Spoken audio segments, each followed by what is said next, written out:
السلام علیکم، میں ہوں حکیم رضوان طاہر۔ آج ہم بات کریں گے دمہ کی تیسری قسم کے بارے میں۔ اس کو قلبی دمہ کہتے ہیں، عضلاتی دمہ بھی کہتے ہیں۔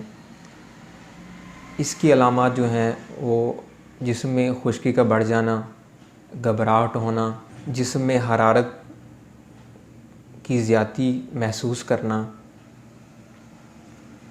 غلیظ بلغم کا اخراج، اور کبھی کبھی بلغم میں خون کا اخراج بھی ہو سکتا ہے۔ ایسے دمہ میں قبض شدید قسم کی ہوتی ہے اور نبض جو ہے وہ ہر وقت تیز چلتی رہتی ہے۔ ایسے دمہ کے علاج کے لیے جو علاج بالغذا ہے، اس میں جو ہم غذا استعمال کریں گے وہ ایسی غذا ہونی چاہیے جو حرارت کا باعث بنے، چونکہ حرارت جو ہے وہ خشکی کو زائل کرنے کا سبب بنتی ہے۔ تو ایسی غذا جس میں حرارت ہوتی ہے وہ غذا ہے ساگ، پالک، مونگی کی دال، جس کو دال اردو میں مونگ کی دال کہتے ہیں، اور تتر، بٹیر، بکرا، دمبا،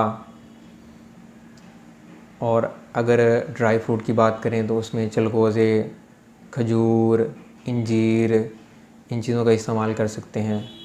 اگر ایسے مریض کا کہوہ پینے کو دل کرے تو وہ دیسی اجوائن اور پودینے کا کہوہ استعمال کر سکتا ہے۔